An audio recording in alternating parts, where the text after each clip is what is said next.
En el transcurso del tiempo, las sociedades se han ido modificando producto de las distintas circunstancias que el hombre ha propiciado o que el medio ambiente ha generado. El conocimiento es uno de los aspectos que han tenido una modificación relevante a lo largo de la historia, a partir de la generación de conocimiento especializado en la época moderna, que se ha catalogado como ciencia.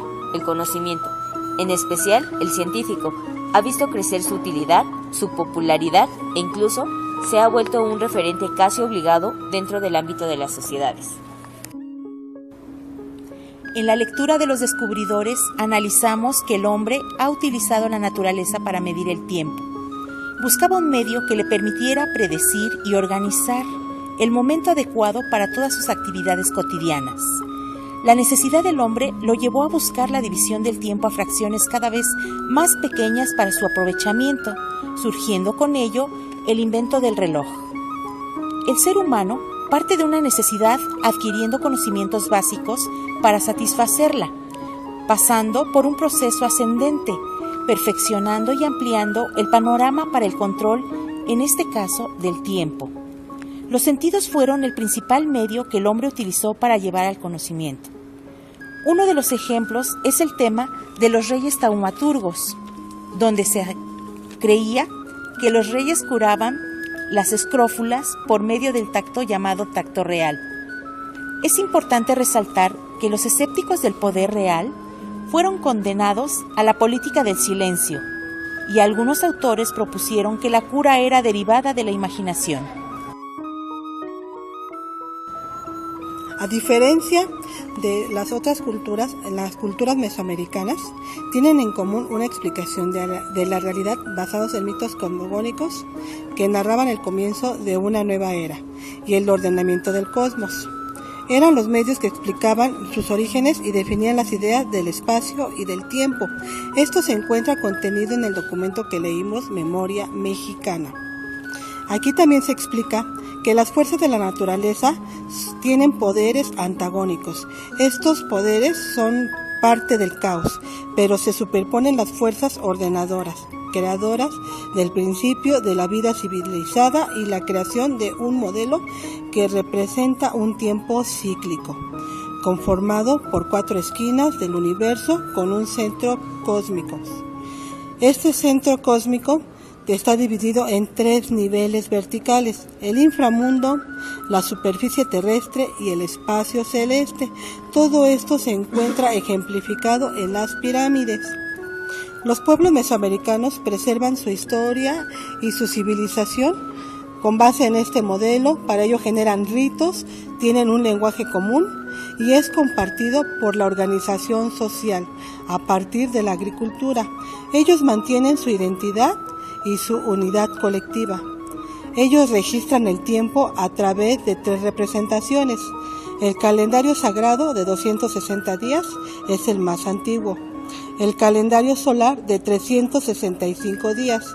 La combinación de ambos produjo la rueda calendárica, conformada por ciclos de 52 años. Cada que acaba uno de estos ciclos, se inicia otro, y esto lo representan a través de la ceremonia del fuego nuevo. Concluyendo el tema del método empírico relacionado con el uso de los sentidos, en donde se manifestaba el conocimiento, ahora pasamos a la relación con ciencia y sociedad, donde empieza a ser comprobable la ciencia. Para que la ciencia sea considerada como tal, debe cumplir ciertos requerimientos, que son observación, método de comprobación, experimentación, y tiene que ser universal. Hablando de Darwin, nos hacemos 2 preguntas. ¿A qué se refiere la teoría de Darwin? Principalmente nos habla acerca de la evolución de las especies, donde hay una adaptación al medio, y para que esto suceda también implica las variaciones de las especies para su supervivencia, adaptarse para sobrevivir.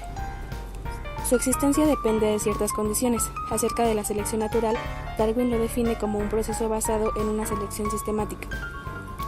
¿A qué se refiere con núcleo duro y cinturón de seguridad? Esto hace referencia a que su teoría central, que es la evolución, es el núcleo duro, y las teorías auxiliares son un cinturón de seguridad en el cual puede haber cambios, pero estos no afectan a la teoría principal. La La ciencia es muy importante además de cubrir ciertos requerimientos. Esta nos lleva a un nivel más elevado con la creación de los paradigmas y su proceso para llegar a ellos.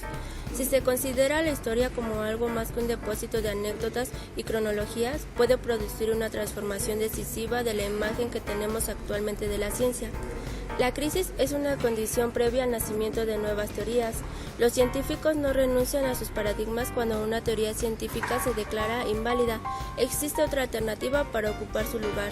Se generan comparaciones y dudas. Cuando los científicos se enfrentan a anomalías o ejemplos de contrario, se dice que ven los problemas desde otra perspectiva. La ciencia entra en crisis al haber otras soluciones a los enigmas y permite la aparición de un nuevo paradigma. Además de que los paradigmas existen en un tiempo determinado y cubren necesidades de la sociedad.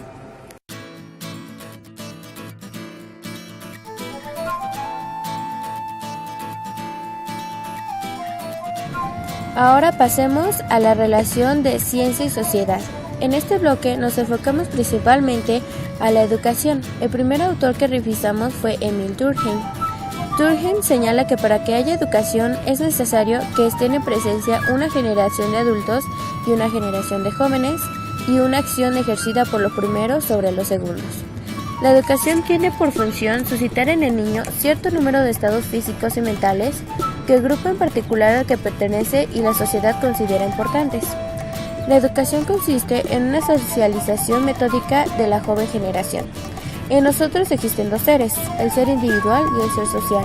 Construir en nosotros cada uno de estos seres es el fin de la educación.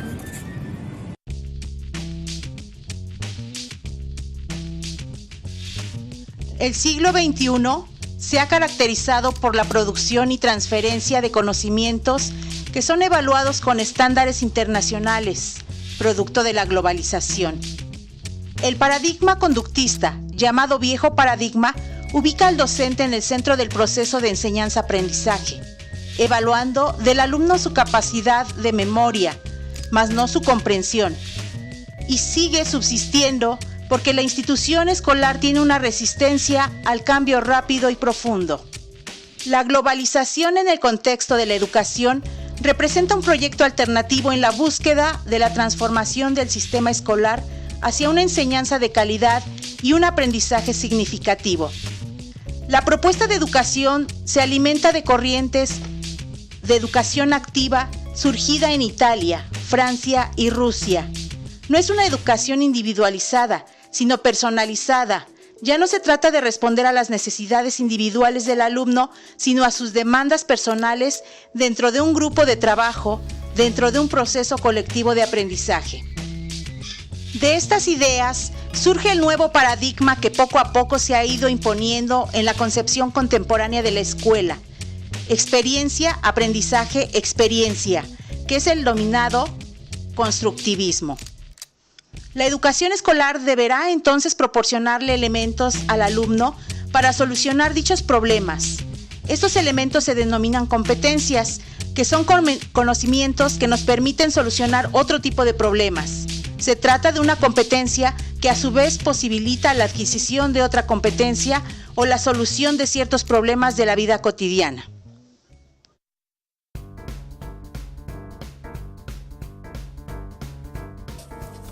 Tomando en cuenta la globalización en la educación, hacen referencia a las competencias. En México, el presidente Salinas de Gortari propone una reforma democrática y equitativa, el cual postula que el sistema educativo contribuye a formar ciudadanos conscientes del valor de la nacionalidad, orgullosos de ser mexicanos. El propósito de dicho sistema debe formar personas competentes, cultas, poseedoras de valores intelectuales y herramientas analíticas que les permitan enfrentar situaciones cambiantes en la producción y división del trabajo. Se implementó esto al formar parte de un tratado de libre comercio, el cual tenía por nombre GATT, en donde en la educación básica se tienen que implementar las materias de lengua extranjera para ser competentes con otros países. Estas materias se reforzarán en las escuelas medias y superiores. Continuando con el tema de la educación, en el texto Crecer y Pensar de Juan de Val, que trata del papel social de la educación, su función principal y su evolución. Los seres humanos somos los seres que dependemos más tiempo de alguien a comparación de los animales que rápidamente se independizan. A medida que la sociedad se va haciendo más compleja, el periodo de formación tiende a hacerse más largo y los individuos tardan más en ser considerados adultos y poder interesarse plenamente en la vida social. En principio, la función de la escuela no era precisamente la transmisión de conocimientos. Estos eran realmente pocos. La socialización se realizaba por simple contacto con los adultos. La escuela tiene una función conservadora donde el tipo de enseñanza que se proporciona es pasivo. En estudios realizados muestran que el fracaso escolar se considera como un fracaso del alumno en su aprendizaje. Sin embargo, indican un fracaso de la escuela donde es la escuela quien no cumple con los requisitos necesarios. Hay una propuesta sobre la desaparición de la escuela por parte de Iván Ivić, pero no sobre qué pasaría después de esta. La importancia del currículum no solo se basa en mostrar una posible respuesta de lo que uno quiere lograr en el ámbito educativo, sino que también ayuda a crear un ambiente libre y sencillo y sobre todo de un apoyo para quienes lo llevan a cabo. Es decir, es aplicable tanto para los maestros como para los alumnos, debido a que es una guía que apoya a tener una visión de las perspectivas a lograr. Asimismo, hay que destacar que es importante que para que este proceso se dé de una manera satisfactoria, es necesario tomar en cuenta que el currículum cuenta con 4 aspectos muy importantes, los cuales son elaborar, instrumentar, aplicar y evaluar. Cada uno de estos aspectos son importantes, puesto que si alguno falta, el currículum ya no llevará su esencial importancia, que es verificar, guiar, prever, organizar y sobre todo procurar que el proceso de enseñanza y aprendizaje se esté dando de una manera más satisfactoria. Por tal motivo, el currículum es importante para la práctica docente, porque ayuda al docente a manejar de una manera más fortuita su papel como guía de enseñanza dentro o fuera del salón de clases, para que así pueda manejar un proceso bidireccional que permita al educando crecer de una manera integral, es decir, que cubra todos los aspectos importantes de su desarrollo.